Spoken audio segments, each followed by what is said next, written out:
Nosso mundo está cheio de diagramas. Representações gráficas de tudo, desde o sistema solar até as origens ocultas da vida. Eles têm uma capacidade única de expressar ideias complexas de forma simples. E uma beleza intelectual e artística que tem o poder de despertar a admiração e mudar nossas percepções.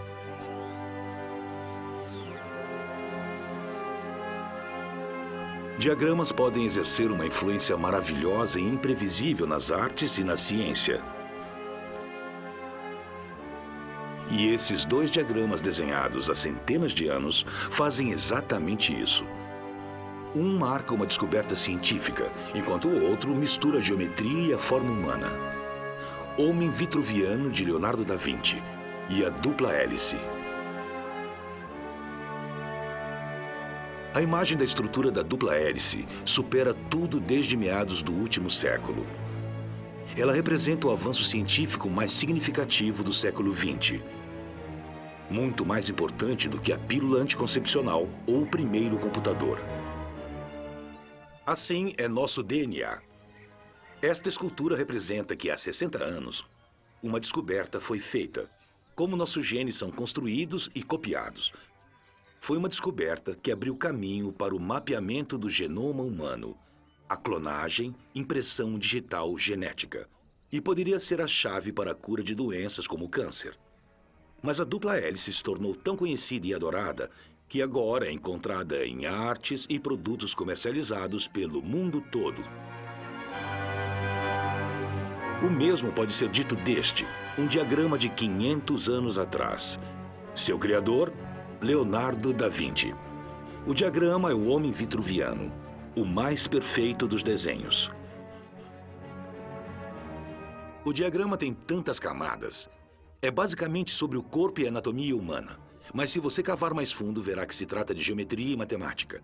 Mas, na verdade, é uma solução para um problema antigo de arquitetura, sobre as proporções relativas entre os prédios e o homem. Outros antes de Leonardo tentaram resolver esse quebra-cabeça, mas falharam. Mas a solução de Leonardo, o homem vitruviano, nos dá uma visão única do corpo humano, que é obsessivamente simétrico, enganosamente simples, mas de uma beleza extraordinária. Sob muitas camadas, o diagrama é uma imagem complexa, que mostra o homem como um modelo perfeito para a arquitetura geométrica, que ilustra uma ideia profunda de que o corpo humano é a suprema criação de Deus. A máxima expressão do cosmos. A beleza dos diagramas.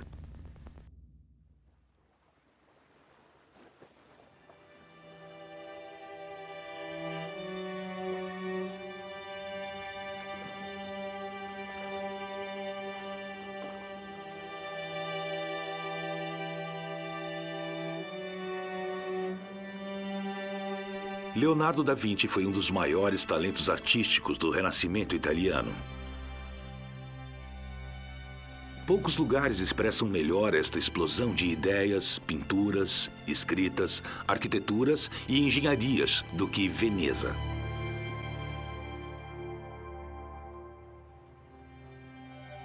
Leonardo nasceu em uma pequena aldeia toscana, a alguns quilômetros daqui. Mas como todos os artistas da época, ele se mudava constantemente. Ele trabalhou em Florença, Milão e aqui em Veneza. É difícil saber por onde começar com Leonardo. Ele era um artista, músico, botânico, anatomista, engenheiro, arquiteto. Ele era tudo isso. E ele fez a pintura mais famosa de todo o mundo, a Mona Lisa. Projetou equipamentos militares, foi o primeiro artista a cortar o corpo humano e desenhar o que ele viu. E esses desenhos permanecem num extraordinário legado. Nunca a sede de conhecimento foi demonstrada de modo tão visual.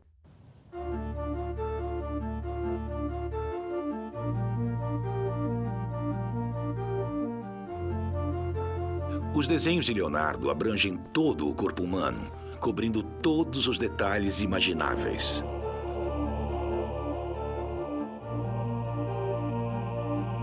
Pés, caveiras e mãos. Edifícios, pontes e máquinas. Músculos e tendões, corações e pulmões. Obsessivamente, ele observou, dissecou e desenhou todas as partes, como nenhum artista já fizera antes. Para ele, ciência e arte eram um. Sua tarefa era revelar que as proporções geométricas perfeitas governavam o mundo natural.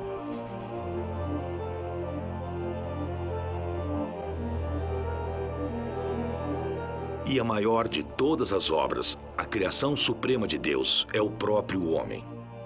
Para Leonardo, o homem é o modelo do mundo. Como outros grandes artistas da época, ele foi inspirado pelo único artista sobrevivente na arquitetura, o escritor romano Vitrúvio.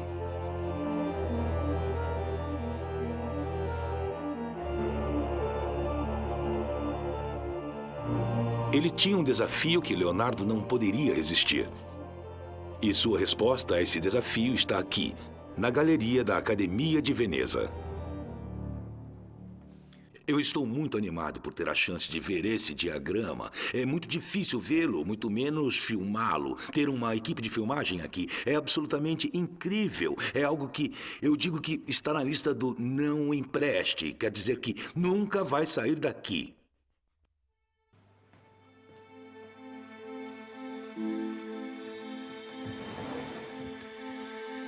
Leonardo desenhou o homem vitruviano em 1480, pouco depois da primeira publicação na Europa da obra de Vitrúvio sobre arquitetura. Para qualquer construção ser bonita, escreveu Vitrúvio, ela deve ter perfeita simetria e proporções, como os encontrados na natureza. Assim como o objeto mais perfeito da natureza, o homem. Um edifício perfeito deve ser proporcional como o corpo humano. O homem vitruviano foi a resposta de Leonardo.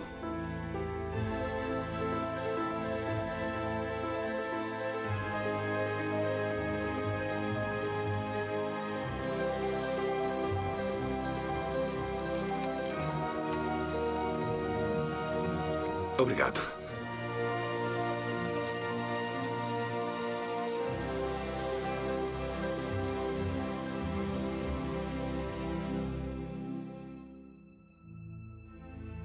É incrível ver a obra real.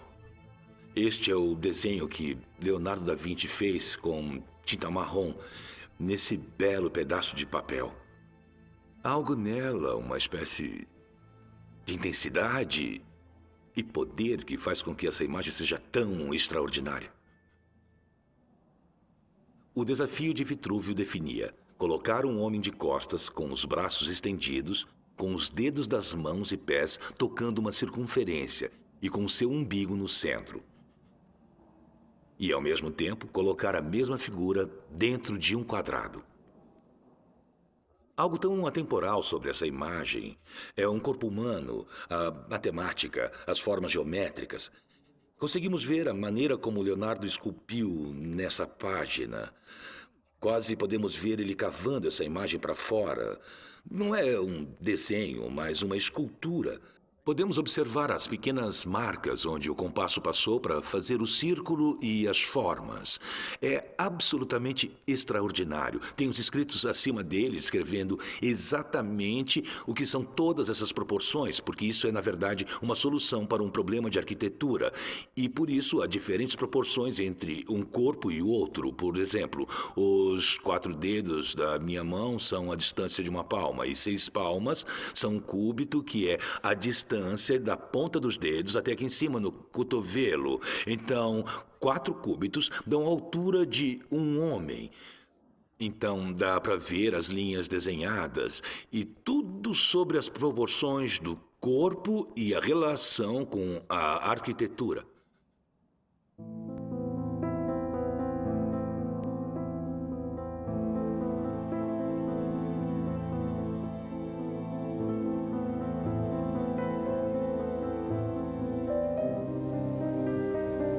As proporções nos textos de Leonardo são todas citações de Vitrúvio.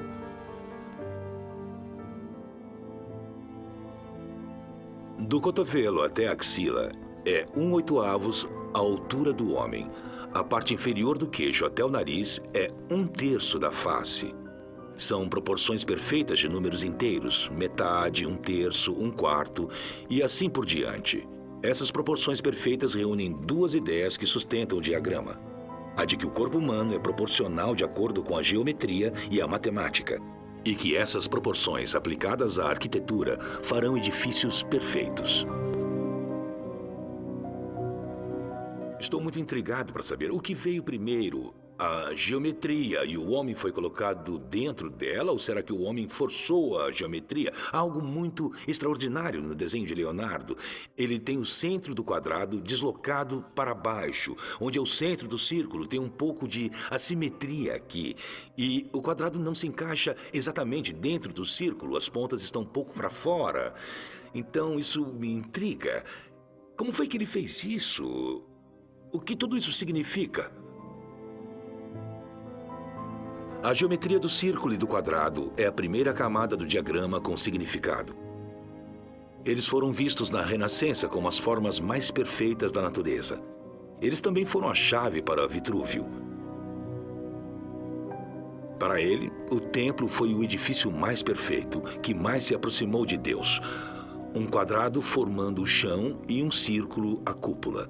Leonardo também estava desenhando muitos templos no momento que fazia o homem vitruviano. Alguns contemporâneos de Leonardo também tentaram resolver o desafio. Supondo que ambas as formas deveriam ter o mesmo centro, fizeram figuras que pareciam todas erradas, sacrificando o homem para a geometria ou a geometria para o homem.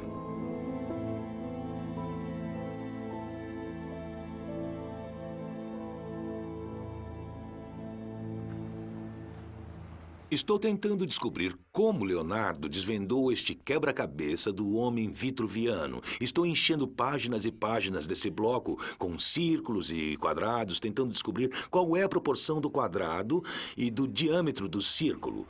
Estou convencido de que a resposta é algo matemático. Talvez porque eu sou matemático, mas Leonardo também acreditava em matemática. E ele disse: quem não entende a certeza suprema da matemática está chafurdando na confusão.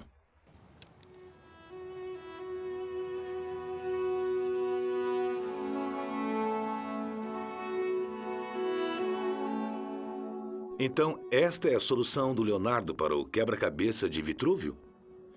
Não parece ser um quebra-cabeça para muitas pessoas. Você tem um quadrado e um círculo e acha que deve usar os mesmos centros. O que Leonardo pensou foi: eu tenho um círculo e eu tenho um quadrado. Vamos assumir que eles não têm que estar no mesmo centro. Então ele colocou o umbigo no centro do círculo. E em seguida, para encaixar o quadrado, ele precisou colocá-lo para baixo. E essa foi a grande sacada que faz a coisa toda funcionar de um jeito especial. O deslocamento dos centros do círculo e do quadrado foi a sacada de mestre de Leonardo. O sucesso de harmonizar a relação entre o homem e a geometria. Ele resolveu, ao que parece, só para si mesmo. Essa união perfeita de arte e ciência permaneceu desconhecida durante 300 anos depois que foi feita. Leonardo diria que a arte é uma ciência, a ciência. Ele vê algo que se encaixa perfeitamente em sua função, sem redundância, sem inadequação, como sendo algo perfeitamente lindo. Forma, função e beleza caminham juntos. Essa absoluta perfeição e os detalhes de tudo, com a beleza da matemática e mecânica, são o que os seres humanos devem fazer quando criam as suas coisas. Então, se você compreender a geometria do corpo humano, quando você criar um pequeno templo circular, o fantasma do homem vitruviano está por trás disso. É uma reconstrução da natureza baseada em princípios básicos, e não há princípio mais básico no cristianismo do que o corpo humano.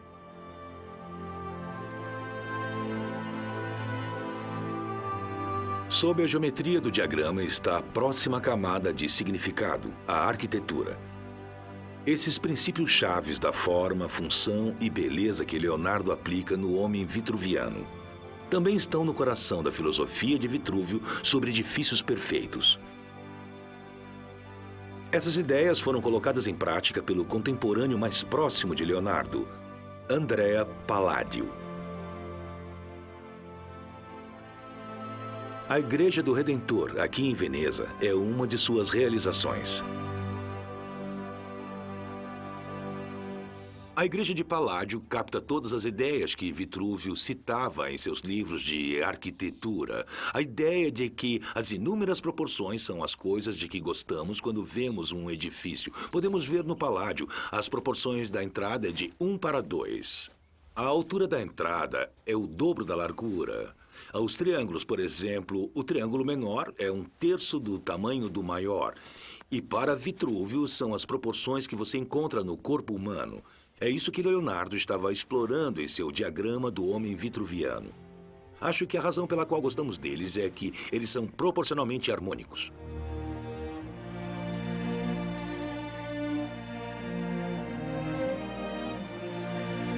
Para Leonardo, esta nova linguagem de proporções harmônicas e relações foram além do corpo humano e da arquitetura. Proporção, ele escreveu, não é apenas encontrada em números e medidas, mas também em sons, em paisagens, em tempos e lugares. O diagrama de Leonardo é o coração de sua filosofia, onde ele coloca o homem em um contexto universal, transformando o micro no macro e vice-versa.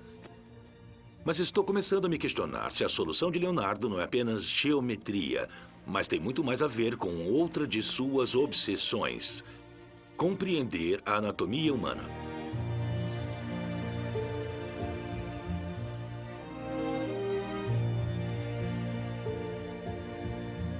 A premissa é que o corpo humano é o projeto mais perfeito de Deus e é o centro do projeto da natureza.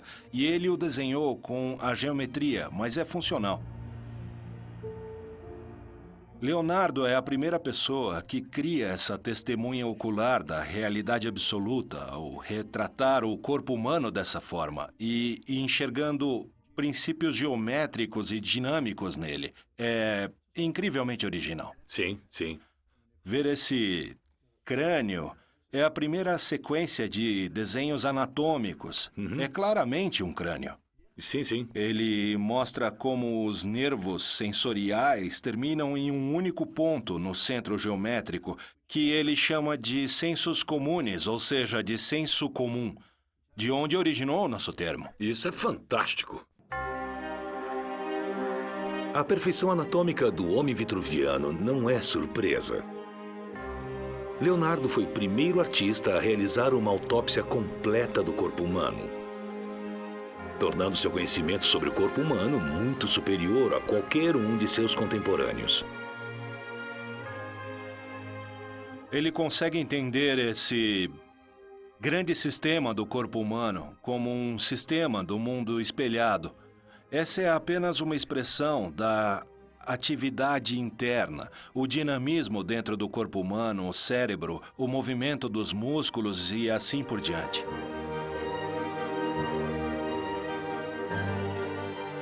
Um funcionamento do bíceps ou uma válvula do coração. Cada pedaço do corpo deve trabalhar geometricamente.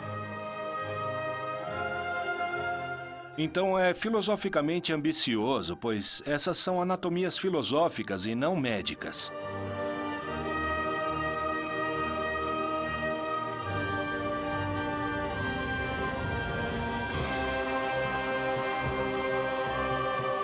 A camada final do diagrama do homem vitruviano não está em Vitrúvio, mas está em Leonardo. O movimento presente no desenho com a distinta pose dupla do homem.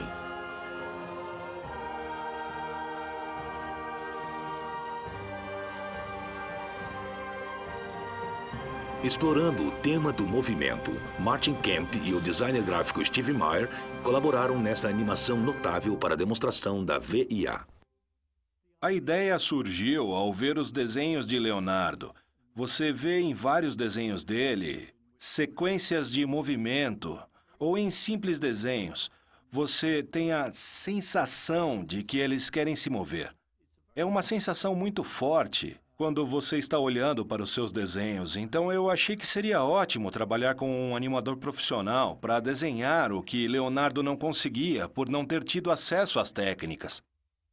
O movimento estava lá, as ideias estavam lá, a tentativa de capturar o movimento também. Foi só uma questão de reunir algumas sequências para dar o movimento, combinando-as para dar a animação. Em outros casos, era trazer a animação que já estava no desenho original, como o Homem Vitruviano.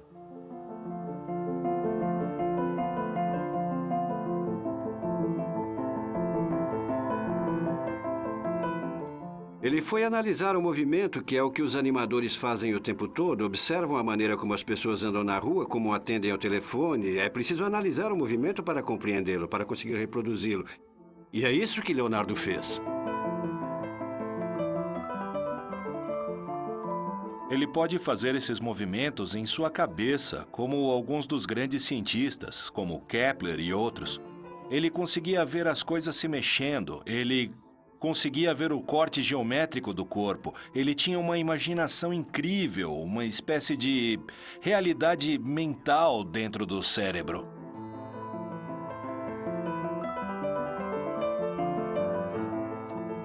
O 3D do Homem Vitruviano está manifestado nesta escultura contemporânea em grande escala em Belgrave Square, em Londres. Esta escultura é um bom exemplo de quão icônico o diagrama de Leonardo se tornou. É uma escultura muito impressionante. Mas o que é tão surpreendente é a ideia de transformar um diagrama de 500 anos de idade num monumento público. Não consigo pensar em qualquer outro diagrama que teve o mesmo tratamento.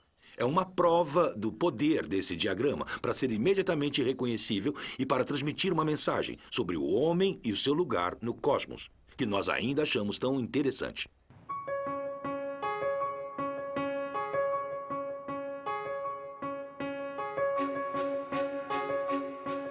No jornal The Times, o cartunista Peter Brooks faz uso regular desse legado para o reconhecimento instantâneo e apelo visual. Cartunistas costumam usar imagens conhecidas como ganchos para a sátira. Em outras palavras, a paródia de uma imagem conhecida. E se você quer uma imagem famosa, essa provavelmente é uma das mais conhecidas. Primeiro, ela é simples. Você consegue ver exatamente do que se trata. E é intrigante também. É uma metáfora para o ideal. O corpo humano é semelhante ao universo. Para mim, é o universo político. E eu uso a imagem para mostrar que os políticos não se encaixam. Eles não atingem o ideal do desenho real, e esse, para mim, é o ponto. Este é um desenho de Silvio Berlusconi. Fiz há alguns anos, quando ele foi reeleito. Ele precisava do apoio da Liga do Norte da Itália, que é uma organização de extrema-direita. Então está fazendo a saudação fascista com um braço. A outra coisa interessante é que o Homem Vitruviano não tem roupa. E não há nada mais atraente para um cartunista que despir um político expondo as suas bases fundamentais, por assim dizer.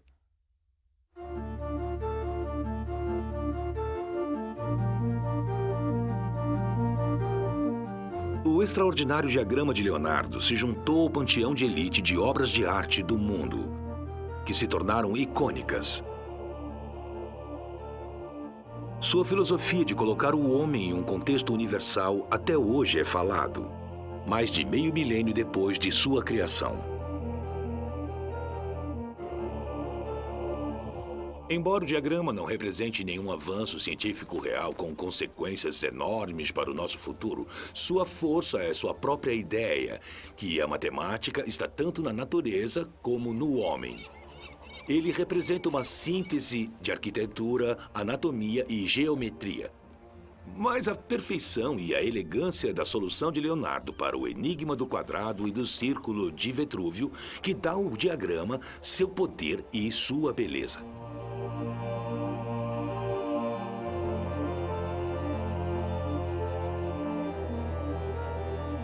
E no coração do homem vitruviano está o corpo, o homem de carne e osso de forma abstrata. 500 anos depois de Leonardo desenhar este diagrama, outro diagrama levou o corpo humano para a forma mais abstrata possível. Esta é a estrutura do DNA.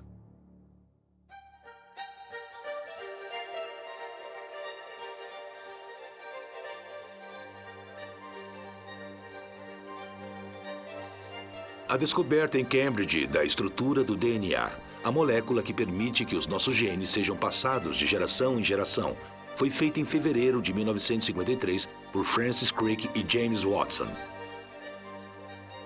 Sua descoberta ganharia o Prêmio Nobel. Mas a primeira publicação para o mundo foi quando Crick e Watson publicaram um pequeno artigo na revista Nature. Junto com o artigo havia um diagrama. O diagrama foi criado pela esposa de Francis Crick, Odile, que era uma artista profissional. Embora o diagrama original não exista mais, o artigo publicado existe.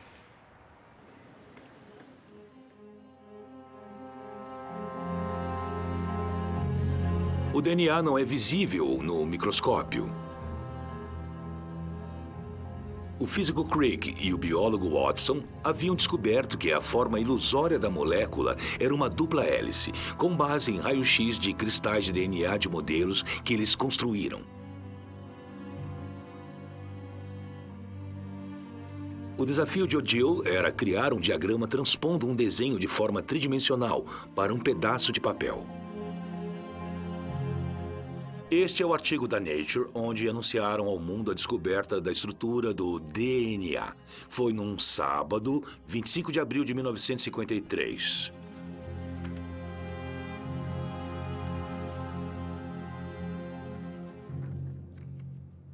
Aqui está.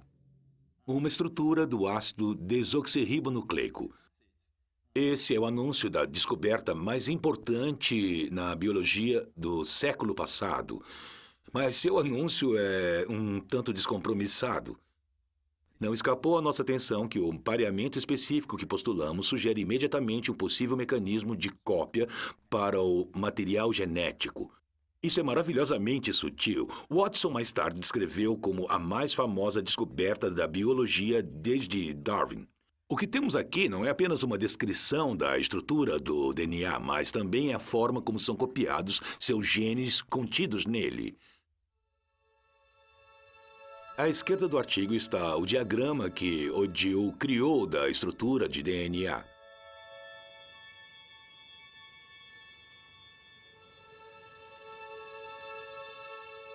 Expressa tudo o que tem de maravilhoso num diagrama. Não é uma imagem de uma estrutura molecular confusa. Captura a essência do que é importante sobre a estrutura.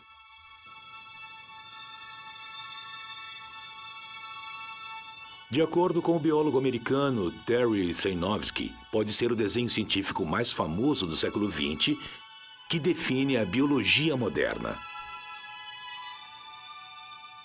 O que vemos são as duas fitas em espiral ou uma hélice que irão se desenrolar e se copiar.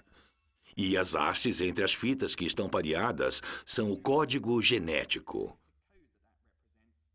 Há também duas pequenas setas que indicam a direção das fitas, que é a maneira que a molécula os une. E significa que cada uma das fitas tem uma direção, uma sobe e a outra desce. Esta foi a primeira vez que o mundo tinha visto a estrutura do DNA, e esse é um diagrama de tirar o fôlego.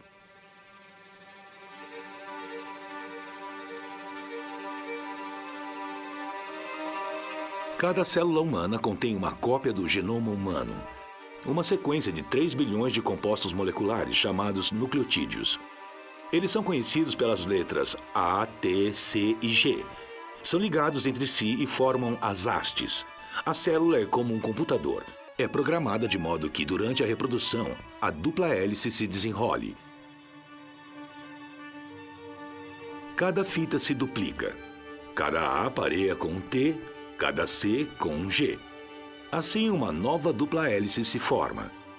E por que cada um de nós herda uma permutação particular desses pares? Somos todos diferentes.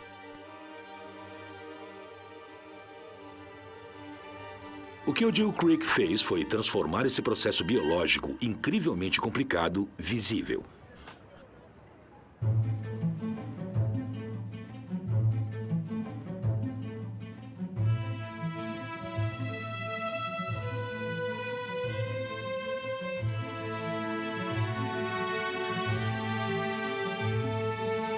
Odile era uma artista profissional. Ela estudou em Viena na década de 30 e depois estudou em St. Martin, em Londres, e na Universidade Royal of Arts. Ela fez retratos de seu marido, mas a maior parte de seu trabalho era focado no nu feminino. Estruturas moleculares não eram o seu foco. Francis deu a ela um rascunho para que tivesse algo em mente quando fizesse o diagrama. Não é muito impressionante. Parece inacabado e desordenado. Mas Odile entendeu o ponto e transformou essas impressões vagas em uma imagem memorável. Ela não percebeu o poder disso no momento, porque essa dupla hélice se tornou um símbolo não apenas do DNA ou da biologia, ou mesmo de uma descoberta científica. Tornou-se um ícone reconhecido internacionalmente por seu mérito.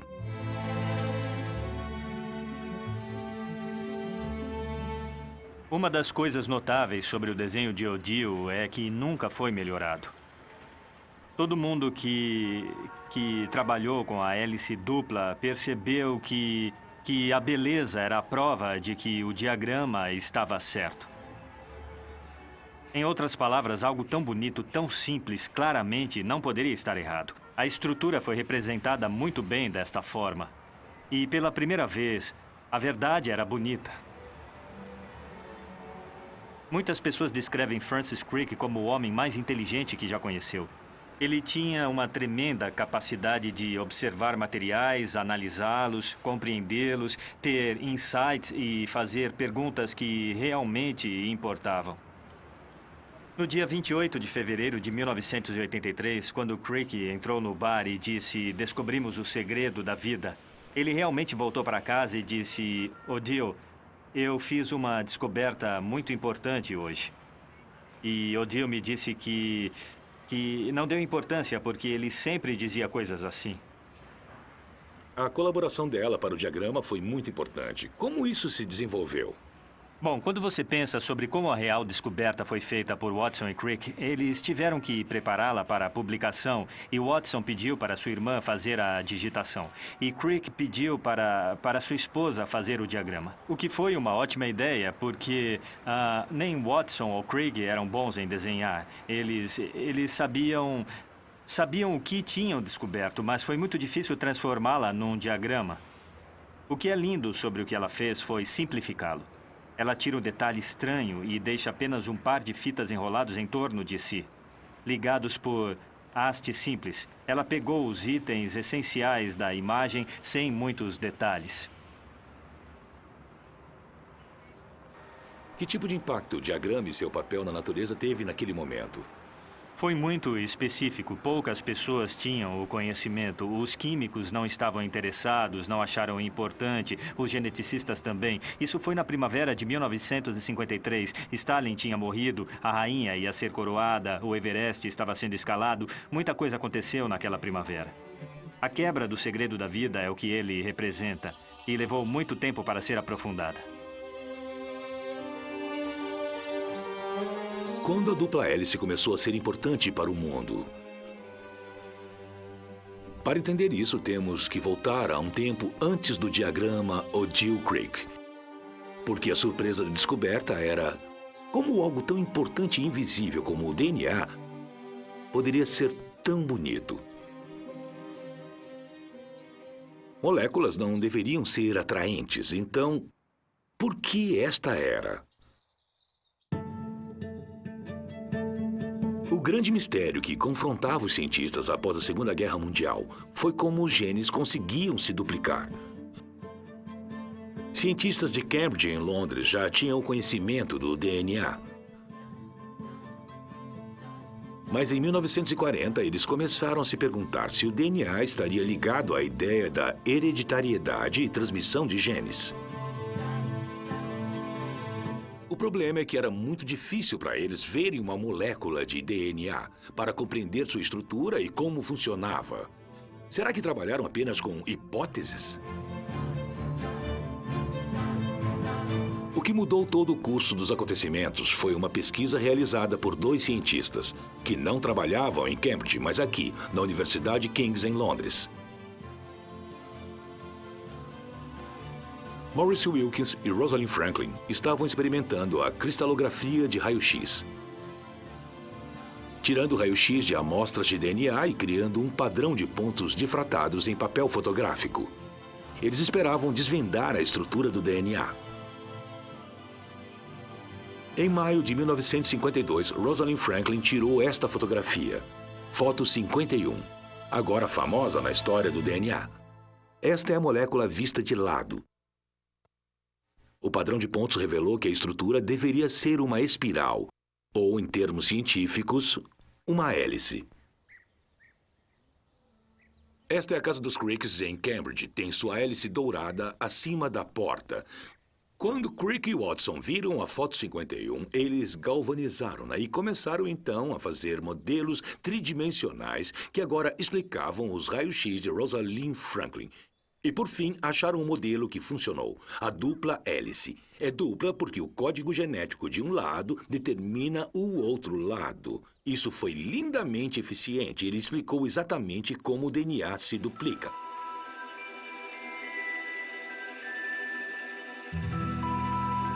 Este é o segredo da vida. O mecanismo para transmitir nossos genes e criação de uma nova geração. E Odile Crick deu-lhe uma elegância simples. Estou fascinado de como este projeto bonito conquistou o mundo e tornou-se, numa palavra bem banal, mas icônico. Com certeza, a ciência foi muito importante. Crick e Watson receberam o Prêmio Nobel em 1962 pela descoberta da estrutura do DNA. Mas a foto 51 de Rosalind Franklin foi igualmente importante para a descoberta. No entanto, não é nem de longe conhecida internacionalmente. Então, o que o público acha tão excitante sobre a dupla hélice? Nos primeiros anos após a descoberta, foi uma imagem que só circulou dentro da comunidade científica. Mas no final da década de 50, a BBC a mostrou para o público no seu primeiro programa de televisão sobre o assunto. Olho na pesquisa. Aqui você tem 2 cadeias da molécula. Cadeias helicoidais que sobem e a outra cadeia que desce. Este episódio de Olho na Pesquisa foi ao ar em 4 de fevereiro de 1958.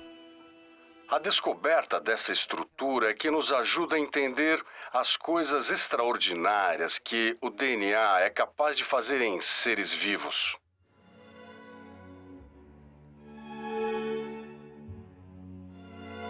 Mas o problema era que, se tudo foi determinado por nossos genes, alguma coisa humana poderia ser genuinamente nova? Este debate cresceu intensamente enquanto a ciência genética se desenvolvia.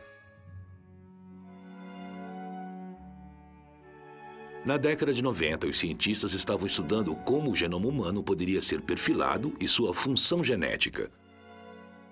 A imprensa começou a divulgar as verdadeiras implicações da dupla hélice. Era realmente bom?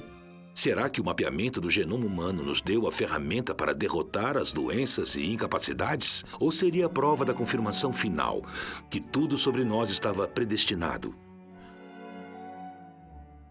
Alguns escritores temiam que a genética estivesse se tornando uma nova religião, de mão dupla. Como a religião, o DNA tinha leis estritas e imutáveis. Fomos todos predeterminados pelo nosso DNA? Será que significa que o livre-arbítrio não existe mais?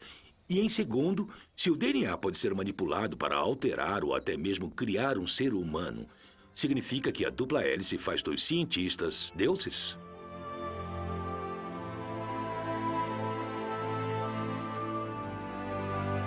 Para os escritores e artistas que abordam essas questões, a dupla hélice já não era simplesmente uma descoberta científica. Era uma metáfora para a vida humana. Um artista que mostrou essas questões para as capas de revistas de ciência foi Bill Sanderson. Ele foi convidado para ilustrar problemáticas questões éticas. O que Bill percebeu foi que havia uma semelhança entre questões levantadas do DNA e as ideias exploradas em mitos clássicos e religiosos. Talvez os novos dilemas fossem, na realidade, a idade. Você pode usar o mito bíblico ou o mito clássico, porque são parecidos e estão conectados. Os cientistas estavam discutindo o quanto nossas ações, nossas vidas são controladas por esse código. Me lembro de um desenho de Moisés com as duas tábuas que tinham gravados os símbolos da dupla hélice. Então, representavam que as duas tábuas que Moisés trouxe eram a receita da existência. A dupla hélice prescrevia o que éramos como seres humanos.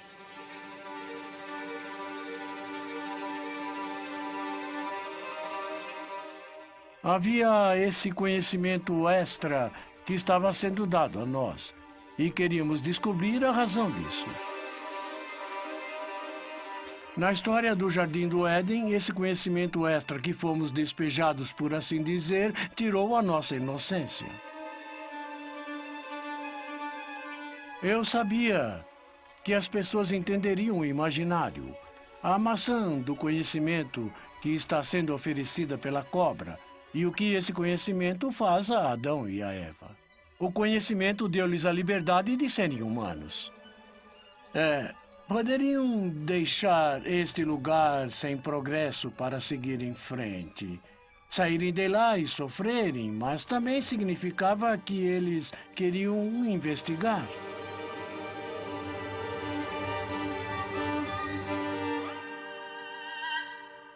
A divulgação da dupla hélice fez com que agora ela fosse uma imagem familiar.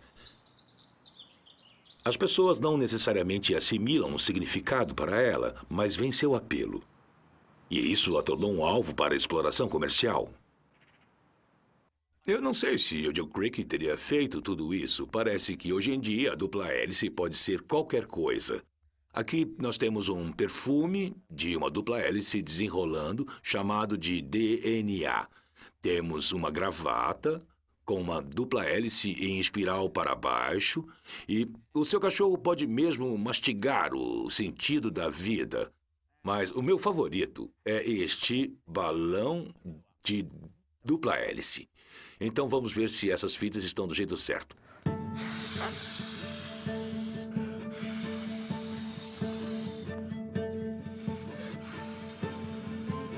Então, há um problema quando uma imagem de grande importância histórica para a ciência se torna tão diferente do que é, que ninguém sabe o que ela representa.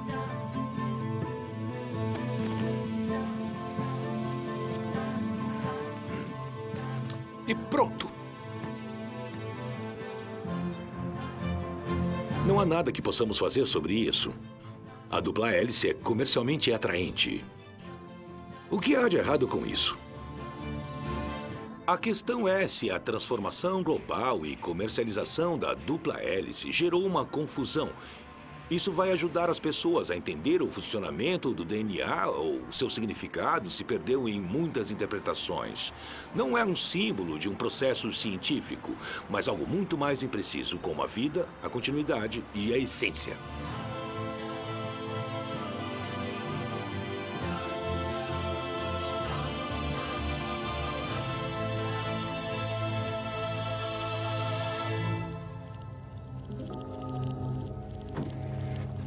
Em 2004, a publicidade assumiu a dupla hélice. Fez dela o tema de uma campanha publicitária para uma montadora alemã. DNA tornou-se uma metáfora para a excelência intrínseca e foi explorada de várias formas. Um cartaz continha uma dupla hélice e o slogan Vorsprung durch Technik em espiral, da mesma forma como as bases das letras da dupla hélice. Cada marca, qualquer marca que está trabalhando, tem sua identidade, seu DNA. O que faz acontecer. E, de certo modo, Vorsprung durch Technik é um mistério. Há uma espécie de magia em torno dele. Obviamente, este é o DNA da marca. O que representa o DNA é a dupla hélice. E não seria maravilhoso, espirituoso e divertido se tivéssemos um grupo de pessoas tentando extrair o DNA do carro? Tentando identificar o que faz deste carro maravilhoso.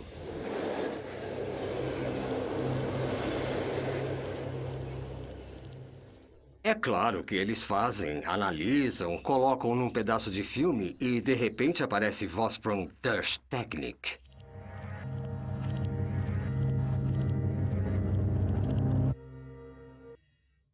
Eu acho interessante quando você olha para a arte ou para a ciência e tenta imaginar a ideia, o pensamento. E tentar visualizar o DNA como a dupla hélice, isso é bastante intrigante. Quando a sua comunicação tem uma boa sacada, há sempre uma brecha que você tenta fazer com que as pessoas a preencham. É quando elas se conectam, quando ganham empatia com a ideia, se torna real em seu cérebro.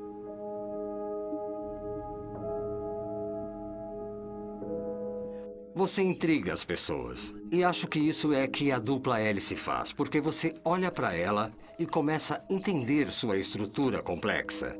É isso que ela faz. Acha que estão usando sua imagem em demasia como um símbolo para representar a essência de alguma coisa?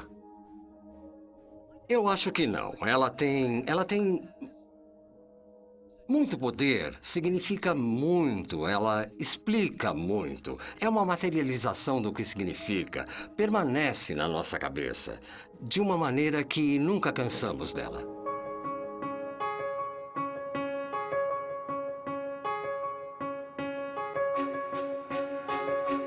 A dupla hélice percorreu um longo caminho desde o diagrama de Yodel Creek em abril de 1953. Foi uma resposta a uma questão científica. Como uma molécula de DNA se parece? Mas agora sua imagem é tão onipresente. Parece que pode significar o que você quiser. Mas a dupla hélice foi além da arte e produtos de consumo como gravatas e perfumes. E se tornou parte da linguagem da publicidade mundial.